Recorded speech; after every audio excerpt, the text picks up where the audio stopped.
Welcome, everyone, to our limited edition show, bringing two worlds together and launching Born to Shine and the Living Word in one place. I am your co-host, Genevieve Dowling, and next to me is my beautiful co-host and sister, Josi Growin. We are so grateful that we received a call from God, that it was time to share our voices in a new way, to welcome you into our inner world of healing, love, success, and the divine. Thank you for being here and riding the wave of authenticity. We may laugh, cry, we might even speak another language, and that's what being present and real is. Isn't that what the world needs more of anyways? Let's dive in.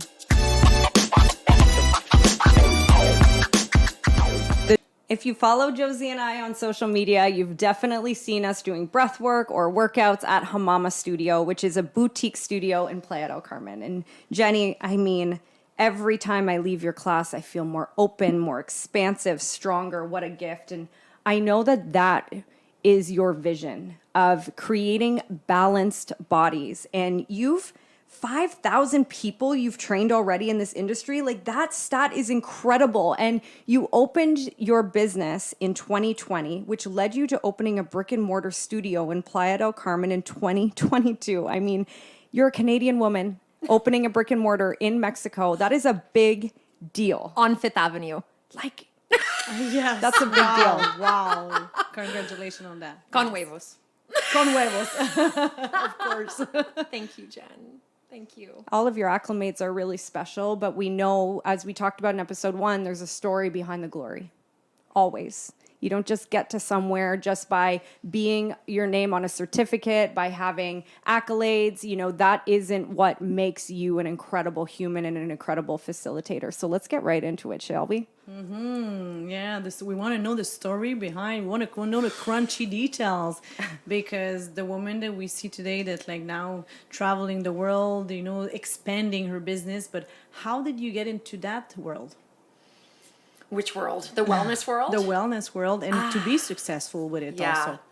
I think it started with my own journey. I think when anybody's really successful with something, it's like they've had to kind of hit the rock bottom and work their way up, and that makes them successful in that arena. So I was 210 pounds, 22 years old. I gained a lot of weight over a 3-year period where I just wasn't happy. And it takes that moment where you see yourself and you're like, oh my God, that's me. That's not me. Wow. And I remember saw me in a video. I was dancing. I joined a hip hop class. So I started moving my body again, and it felt good. It felt good to sweat, to raise the dopamine. And I never worked out before or anything. And I was watching the video of me dancing, and I saw this 210-pound girl shaking it. Like, I mean, I was Rocking it, yeah, for sure. I can imagine but that I too. also was like, whoa, Woo. that doesn't look like me. And I smacked my dad because I happened to be standing next to him. I said, Dad, why didn't you tell me I got so fat? And he's like, you're not fat, you're well proportioned. And I was like, I don't like that. I don't like the way I look. I don't feel good. So then little by little, I started watching my fit friends. I started observing them. How do they behave? How do they eat? Who do they hang out with? What do they read? What do they listen to? Wow. How did just their everything. And I started copying it. Little by little, I started eating cleaner. Little by little, I started moving my body every day. And little by little, I started feeling better. And it took me about 3.5 years to get all the weight off. So that's 55 pounds, a little bit more, in 3.5 years. But I've successfully have kept it off. Well, 3 years is good. Yeah, honestly. And it's healthy, right? It was Yes. little by little by little. And I really just challenged myself to move my body every day and to eat vegetables. Eat a lot more vegetables than I was consuming before. And read Women's Health magazine and go on women's health blogs and sit a little taller, be a little prouder, take care of myself more. I just witnessed what my healthy, beautiful friends were doing, and I mimicked it. How did you feel when you lost that weight more than anything on your shoulders, you know? I think I felt lighter and I felt more confident. Confidence. Yeah, more confident. It came. Yeah, it came with the behavior, right? So little by little, I started cleaning up myself, and then I started to love myself more because the things I was doing, the excessive wine drinking, the eating a lot, it was more emotional. It was pushing stuff down. And that was 16, 17 years ago now. And how did you manage those emotions after that? I've gone through waves of definitely going back to vices of wine and other things. And little by little, I mean, I'm 38 now, and I'd say my most recent up-leveling within the spiritual practice and breathwork practice has been my best yet. I mean, I love myself more than I've ever loved myself. So beautiful. Yeah. You And are so beautiful. thank You you. shine so much. So it's bright. like, yeah. I've been seeing you, like, I don't know Jenny that much, like, lately, but, like, we are attracted to know you more, Jenny. And, like, I feel like I know you for a long time, but, like, I want to get to know you more and more every time I see you, because you are such a little jewel, that we want to be, like, around. And because your energy, your guidance, your strength, your confidence, like you said. And so, yes. Thank you. No, it's truly, truly I couldn't true. have said it better. It's so true. We were talking about this before. It's the magnetism. People have this magnetic being to them. And I didn't know that part of your story until today. And it actually clicks a lot of pieces together, the way I see you show up with so much empathy and patience for people in their process, because all of our process is different. And it's interesting because we talk a lot about people being disconnected from their body, not feeling sensation, not experiencing emotion. And that's something that it sounds like you had a very close encounter with. So do you feel now, what is changing that's bringing people back into their body? Why is it more important than ever, do you believe, that we come back into resonance with ourself? Yeah, becoming a human being again and not a human doing. And I think that's a Rumi quote, but when I heard that, I was like, Makes bingo. sense. Of course, we're human beings. And yes, we have to create a certain abundance and and it feels good to do. It feels good to be in alignment and to get things done. But at the end of the day, it has to be 50-50. I mean, doing and being needs to be 50-50. It has to be balanced.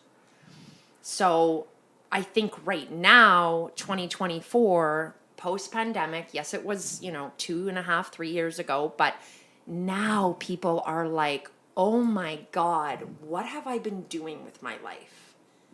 None of this is what I want. And it's action time. In all the aspects, no? All the aspects. Health, wealth, happiness, and this is... And I think there's more of a trend in that, in the holistic health department. People are like, I don't need 4 cars. I don't need this big house with 17 bedrooms. I mean, that's exaggerating, but you know what I mean. No, it's so true. Right? Let's go back to the basics. Like, we don't need things. We need to be happy. We need to feel connected. We need to be in love with ourselves. That's what we need. And then the other stuff just falls on your lap. Correct. How many emotions did you say? I remember you saying this in class. How many emotions? 27. 27 emotions. And how many do we often experience? Maybe 3, 5, 6? We're allowed, but depending on what society you live in, we're allowed to feel, 25% of those. But, we're not allowed to feel anger. We shouldn't feel fear. Don't you dare cry in public. Sadness, yeah. It's okay. No, when I see someone cry now, I'm like, I take them into a private setting. I say, just let it go. Let it go. Close your eyes. Just let it go. Because we have to be in this consistent process of the moment we feel. Yes, sometimes we cannot feel it in the exact moment, but take that home with you and feel it.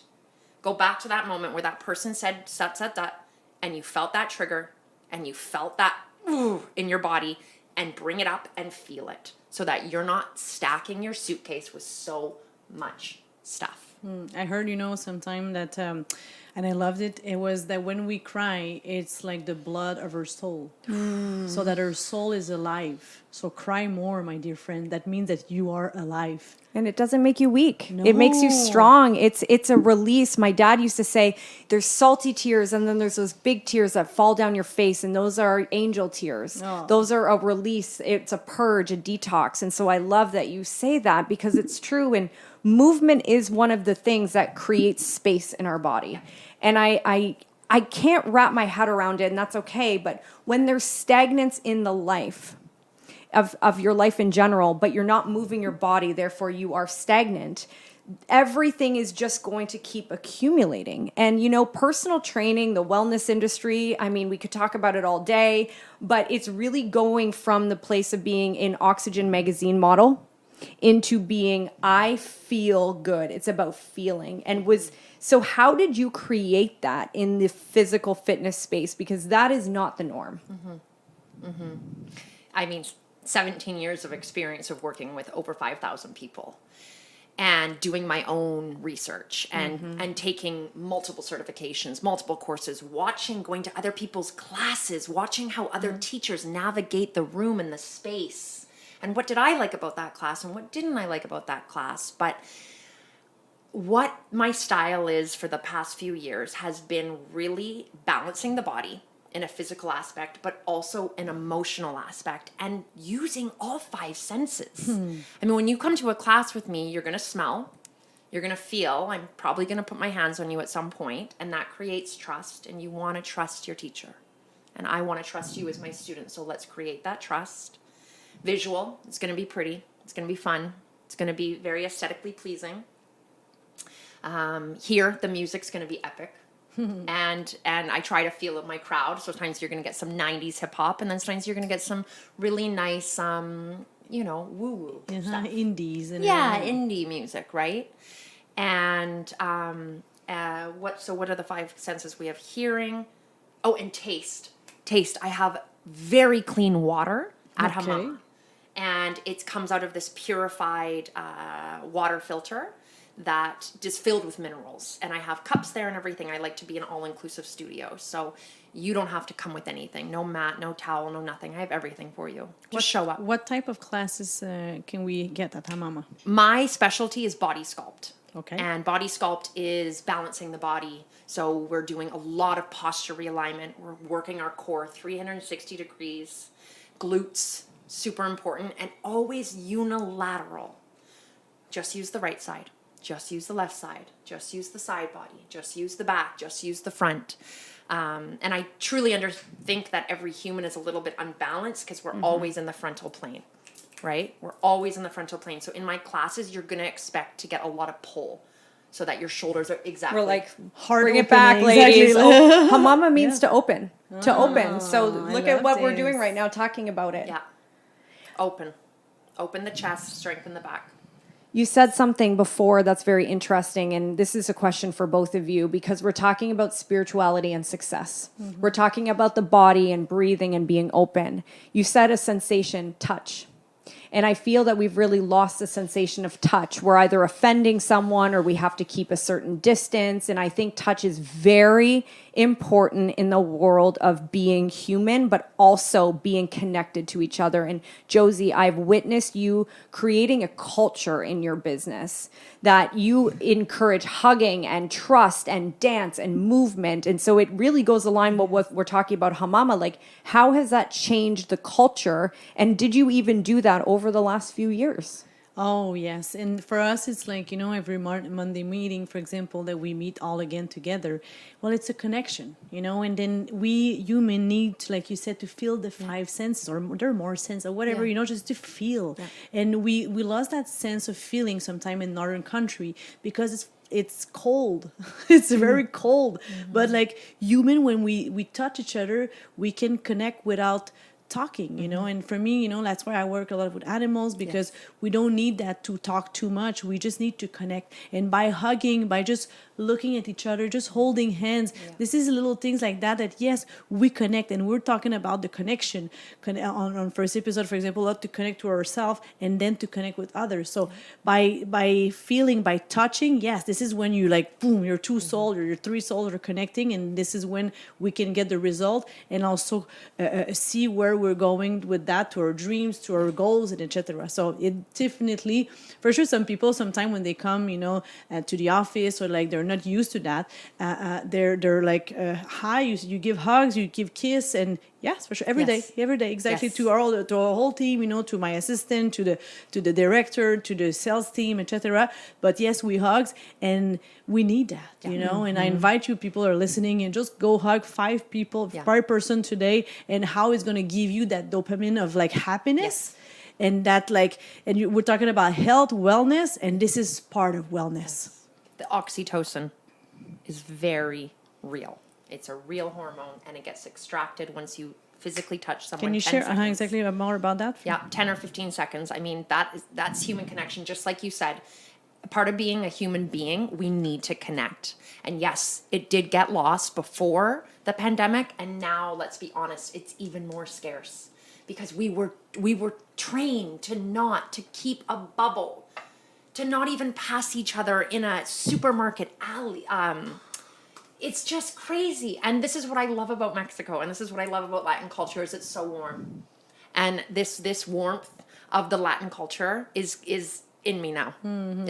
It's not going anywhere. I don't care if I go to a cold country. I'm bringing the warmth. Yes. Is that why you took your business from online virtual to having a brick and mortar? I am a hybrid, but I needed a brick and mortar. I needed to set up shop. No matter where I go in the world, I set up shop. But usually I rent space from somebody else. And Hamama, I wanted a more professional background for my online students and clients. So I found this studio space, and then I was just kind of sitting there, your ideas start flowing, and I was like, I could do 5 TRX. Yeah, let's do that. Let's do 5 TRX things and make it, I'll just run a class once or twice a week. And then I was like, I kind of want to hire a yoga teacher. And then I was like, I kind of want to do some restore classes. I kind of want to, and it just evolved into becoming a full-on studio in Playa del Carmen. Like, it was not intended for that. It was intended for me and my space, my office. I love it, because it's what we talked about earlier, Jen and I, and about when you do things for you, like when we start this podcast right now, that we love to share, we love to channel and to communicate with others. But more than anything, we decided to do that for us. And when you start doing things for you first, the results are amazing. And this is when people are feeling, because you're not just doing it, you're being it, you're feeling it. And this is when... Yes, this is the trick. This is the trick. And you either know exactly what we're talking about, or you have curiosity.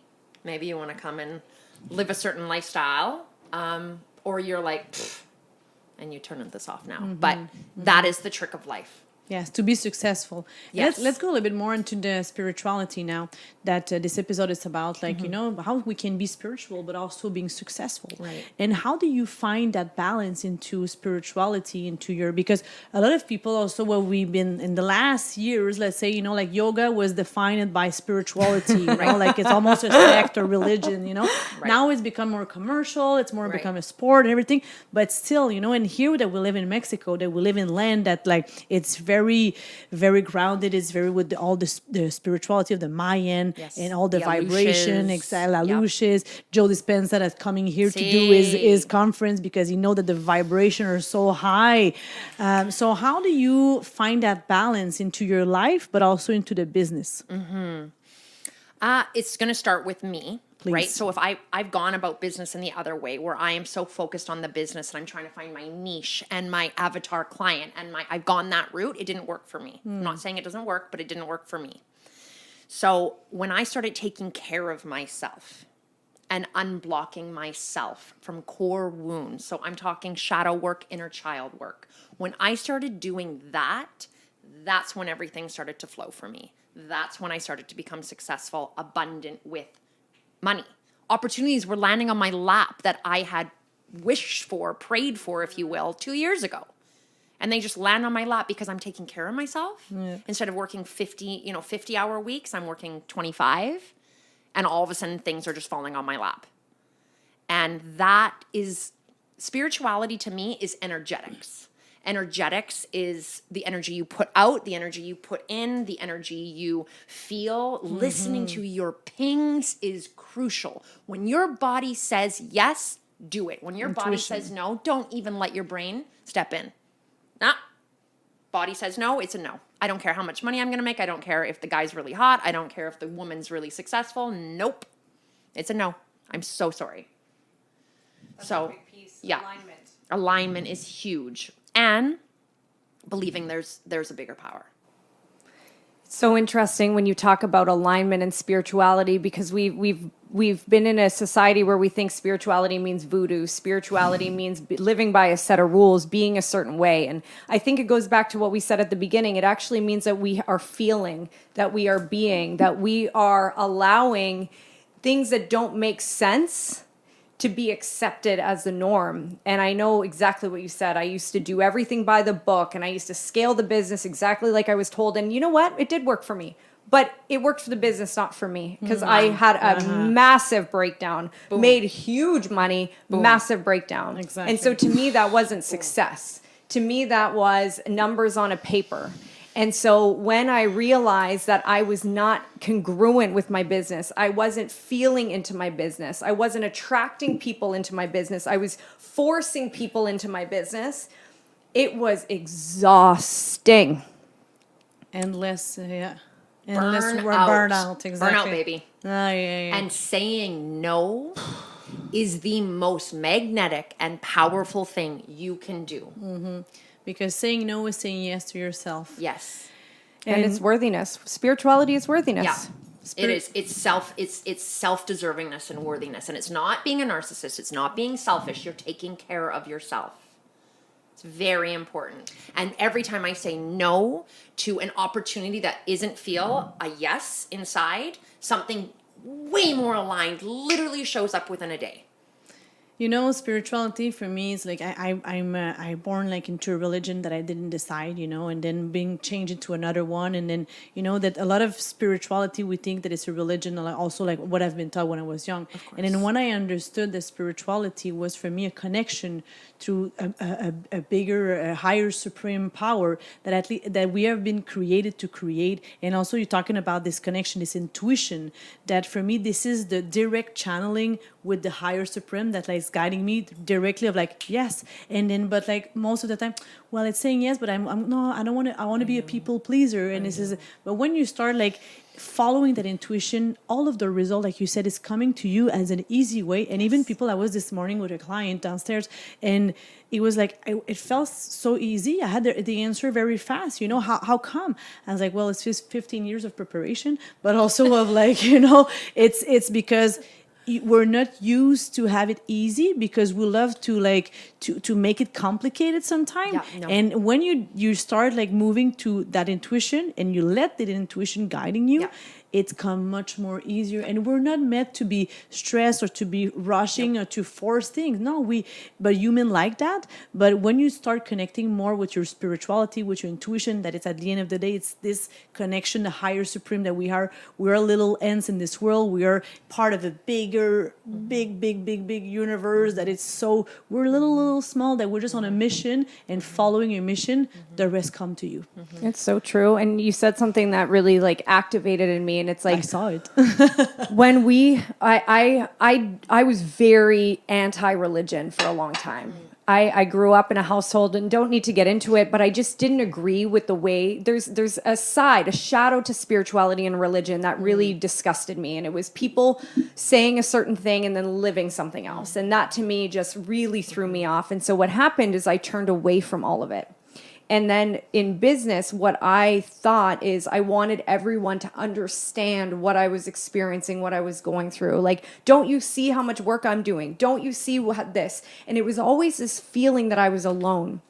When I started opening my heart and I started understanding that there's a higher power, God, whatever it is to you, to me, it's God. Mm-hmm. And God filled my heart, and I never felt alone anymore. And when you don't feel alone, you're willing to take risks, to do things that seem scary. When you are not alone, you are not begging for the attention of other people. You're allowing your movement to be the front row, center stage. And I will say this, I couldn't understand a lot about religion and of Jesus. And then I realized that I can have a relationship with Jesus without having to be religious. 100%. And when I realized that I can make my own rules and I could play by the things that aligned with me, everything started changing. Energetics started becoming more powerful. Law of attraction started to become more than just the book of the secret. And everything got bigger. And now the more I know, the more I feel, the less I know. And it's amazing. And you both have been a huge part of that journey of just blasting open and being like, I don't give a bleep. Exactly. Yeah. Too good to be true. No, it's true. Yeah. Yeah. You know, and when you start understanding that, you know, like, no, I want to live on that truth. Yep. And we've been talking a lot about following that light, following, you know, and then this is your light, you know, because yes, we're born to shine and like, and God, name it as you want it, like you said, but like we're born to make it happen in a happy way. Yes. Not to force it or like to be sad or like to be like, yeah, but you're going to have those feelings like we're talking at the beginning, but this is spirituality. And if we bring back to Mexico and being a businesswoman, you know, what was your biggest challenge to be a woman in business in Mexico on Fifth Avenue? Like, please share one of the biggest challenge with the audience. Trusting. Things are different here. Getting jobs done are different here. The amount of patience that I have learned to have here in Mexico will forever stay with me. Can we call you Buddha now? Call me Buddha. Juicy Jenny Buddha. Maybe the next shop, you know, Hamama Buddha. Yeah. Buddha. It's very about patience and just trusting it's going to get done. And we do not have control over it. You've set the intention, you've hired the staff. Let's see if it happens, and if it doesn't, you try it again. Yes. Patience. But Patience. That journey of Hamama was special because you have a documentary coming out. Yes, you I do. filmed a documentary. Ooh. So the patience, I know that even you having to take control, to ask for help, to ask for things has been a big thing. But why make a documentary about Hamama? Because to me, you would only make a documentary if something's very special. Hamama is special, and it's I'm not like my studio is amazing. It's Hamama. It Hamama is amazing. It is amazing. It is amazing. Hamama is amazing, special. and yes, I was a part of that for sure. I was the initiator. I was the creator, if you will. But the people who come day after day after day is what makes Hamama amazing. And we have an amazing community that comes to body sculpt and comes to vinyasa yoga, comes to yin yoga, comes to restore yoga, comes to breath work. And that lights me up that we are a home, a second home for so many people here. And I feel it when they enter Hamama that they just relax and they're like, I'm home. When will be out this documentary? How can people watch this? It will be, I mean, perhaps we can put it on the below link. notes. However, it's not out yet. No, exactly. But it's in the middle of filming, and I cannot tell you how much fun it is to film. The filmmaker, Arturo, is incredible, and he's making a film. Like, it's a film documentary. So I'm very excited. So then we'll share on our Instagram and social Yes. media about that for sure. Yes. Oh, that's so exciting! And how did you? What was the nicest moment when you were doing that? Like, what was the highlight that you felt in the documentary? In the documentary. Well, Arturo wanted to do a little bit of like, who is Jenny? And I was like, no, this is about Hamama. He's like, yeah, but you started Hamama. I was like, okay. Thank you, Arturo. Yeah. I mean, I'm not humble, but I'm also a huge understanding that like, I'm just part of the process. Of course. Right? Like, yes, well done, Jenny. Good job. But I'm just a part of the process. So let's give everything the credit. Anyways, he's like, what do you do outside of Hamama? And I was like, well, I go running. I walk the beach, like with no cell phone, no earpods, no electronics. I just walk the beach, 3 times a week. I ride my bike. I do a lot of inner work. So I think my favorite moment was when I let him into my house for my inner work session. I do a lot of work on myself. I'd say I do 15 hours of work on myself with a platform that does guide me through inner child healing and shadow work. So I have a whole system of how I do it. I eat my lunch, and then I read the journal prompts of whatever I'm going to be working on that day. I journal, And then I go into a DI, which is a hypnosis. And the hypnosis brings you to a particular moment in your life where you reprogram it. And you rewrite how you felt in that moment. And typically it goes back to your childhood. And I've had to rewrite the same memory over and over again in order to unblock a limiting belief of I'm not good enough. I'm not smart enough. I'm scared. I can't trust anybody. Like all these limiting beliefs that come up throughout the day, you get triggered, you judge. This is power. Energetics. Boom. And I think you just said a word that I wanted to mention.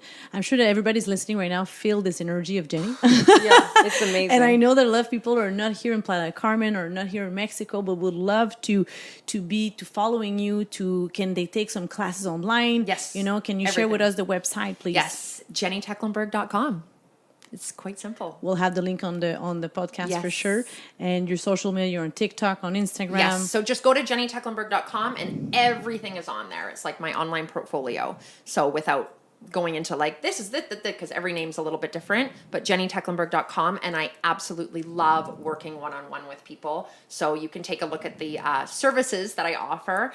And my favorite thing right now is a 6-month transformation. You see me 3 times a week. We work with your energetics. We do breath work and we do movement. And for 6 months, you're stuck with me. Everything's connected, baby. Yeah. Yeah, and it's just mind-blowing what I'm seeing in my clients that are doing this with me. I'm like, yes, thank you for being open. Woohoo! You know? Yes. Thank you for joining us on this enlightening journey today. We hope you found inspiration, knowledge, and renew a sense of purpose through our conversation. Remember, my dear friends, that you are born to shine, and together we can create a ripple effect on positive change in the world. If you enjoyed this episode, don't forget to subscribe on Spotify and follow us on YouTube. Stay connected with us on Instagram for the behind-the-scene content, update, and gossip, valuable insight. And if this podcast has brought value to your life, please drop a like, share it with your friends, family, and colleagues, and let's spread the love. Join us in 15 days as we welcome you and share together. Until then, keep shining your light, chasing your dreams, and embracing the magic that life has to offer. I'm Josi Growin, and my co-host sister, Genevieve Dowling. And this is the Born to Shine podcast and the living word in one place.